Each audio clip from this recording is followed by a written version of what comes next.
India दुनिया की fastest growing economies में से एक है। जीडीपी बढ़ रही है, कंपनी बढ़ रही है, इवन लोग ग्रेजुएट कर रहे हैं, पढ़ भी रहे हैं, फिर भी काफी लोग अनएम्प्लॉयमेंट है। क्या प्रॉब्लम पॉपुलेशन में है या फिर गवर्नमेंट में है, या फिर हमें ही बचपन से इस तरीके से प्रिपेयर किया जा रहा है? आज इस वीडियो के एंड में आप लोग समझ जाओगे कि अचानक से इंडिया में इतना ज्यादा अनएम्प्लॉयमेंट कहाँ से आया। Hello guys, this is Ruby Sharma, welcome back once again. तो आज हम इंडिया में जो अनएम्प्लॉयमेंट लेवल बढ़ रहा है उसके बारे में बात करेंगे, ठीक है। तो सबसे पहला पॉइंट है अनएम्प्लॉयमेंट का, वो है पॉपुलेशन प्रेशर।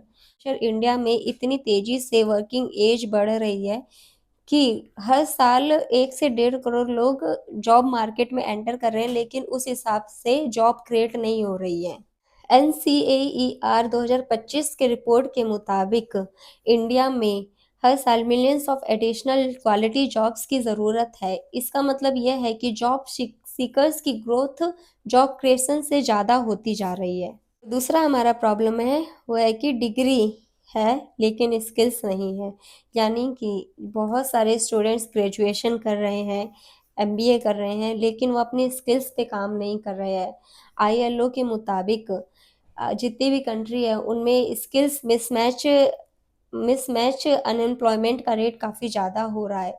यानी कि लोग सिर्फ डिग्री ले रहे हैं लेकिन स्किल्स पे काम नहीं कर रहे हैं, जैसे कि अपने कम्युनिकेशंस पे, प्रॉब्लम सॉल्विंग पे, एक्सेल पे, SQL पे, AR PR, इन सब पे वर्क नहीं कर रहे हैं। तो सिर्फ डिग्री कलेक्ट कर रहे हैं, और उस रीज़न से उनके जो ILO के जो डेटा है उसके अकॉर्डिंग इसमें स्किल्स मिसमैच का सबसे बड़ा रीज़न है। दूसरा रीज़न है मैन्युफैक्चरिंग सेक्टर का वीक ग्रोथ। यानी कि जैसे बाहर की कंट्री है, चाइना या जापान, आप किसी भी बाहर की कंट्री की बात करें जो कि अच्छा ग्रोथ कर रही है, उन लोगों ने मैन्युफैक्चरिंग सेक्टर को काफ़ी ज़्यादा एक्सपेंड किया सबसे पहले, उसके बाद जॉब क्रिएट हुई। बट इंडिया में IT, फाइनेंस, कैपिटल इंटेंसिव जैसे सेक्टर को ग्रोथ मिली और उनकी ग्रोथ हुई, बट उस अकॉर्डिंग जॉब क्रिएट नहीं हुई। पॉइंट की हम बात करें तो ये काफ़ी ज़्यादा फैमिलियर है, ऑटोमेशन और AI। यानी कि AI आज के टाइम पे काफ़ी ज़्यादा लोगों की जॉब को रिप्लेस कर चुका है और आगे भी करने वाला है। क्योंकि जैसे कि बाहर की कंट्री में जो बाहर की कंट्री है उन्होंने AI और ऑटोमेशन को बहुत जल्दी अडेप्ट कर लिया था, बट इंडिया में इस चीज़ पे अभी तक उस लेवल पे वर्कआउट नहीं हुआ है।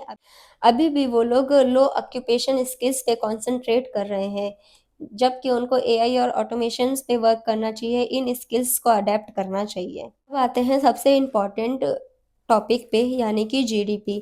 सबको लगता है कि अगर ये कंट्री GDP इसकी काफ़ी फास्ट से ग्रो हो रही है, अब अगर किसी कंट्री की GDP ग्रो कर रही है तो लोगों को लगता है कि वहाँ पे अनएम्प्लॉयमेंट भी नहीं होगी, बट गलत है। GDP हमेशा इंडिया की ग्रोथ या किसी भी कंट्री की ग्रोथ को डिफाइन करती है, ना कि ये डिफाइन करती है कि उस कंट्री में कितनी एम्प्लॉयमेंट है या कितनी जॉब क्रिएट हो रही है या फिर कितने लोगों को उसका बेनिफिट मिल रहा है। वो सिर्फ कंट्री की ग्रोथ को डिफाइन करती है, अनएम्प्लॉयमेंट को, एम्प्लॉयमेंट को नहीं डिफाइन करती। इन शॉर्ट GDP ये बताती है कि इकोनॉमिक कितनी तेजी से बढ़ रही है, बट ये नहीं बताती कि उस इकोनॉमिक से कितने लोगों की जॉब क्रिएट हो रही है और कितने लोगों को बेनिफिट हो रहा है।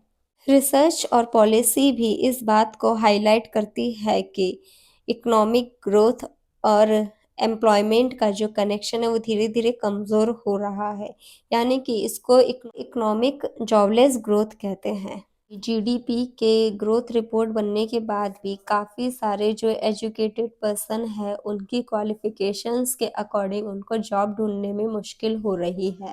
इसलिए एक्सपर्ट्स कहते हैं कि किसी भी इकोनॉमिक की सक्सेस को GDP से नहीं बल्कि जॉब क्वालिटी, एम्प्लॉयमेंट जनरेशन और इनकम ग्रोथ से मेज़र करना चाहिए।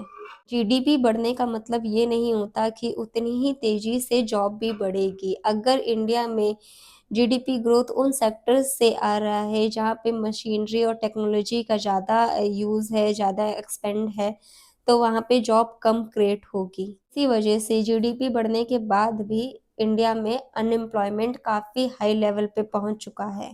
दोस्तों, आज हमने इस वीडियो में ये जाना कि क्यों आजकल के स्टूडेंट्स अनएम्प्लॉयमेंट है अच्छी एजुकेशन लेने के बाद भी, क्योंकि सिर्फ डिग्री पे काम करने से बात नहीं बनेगी, हमें आपको मुझे स्किल्स पे भी काम करना पड़ेगा, जिससे कि हमें हमारी क्वालिफिकेशन के अकॉर्डिंग जॉब मिलेगी।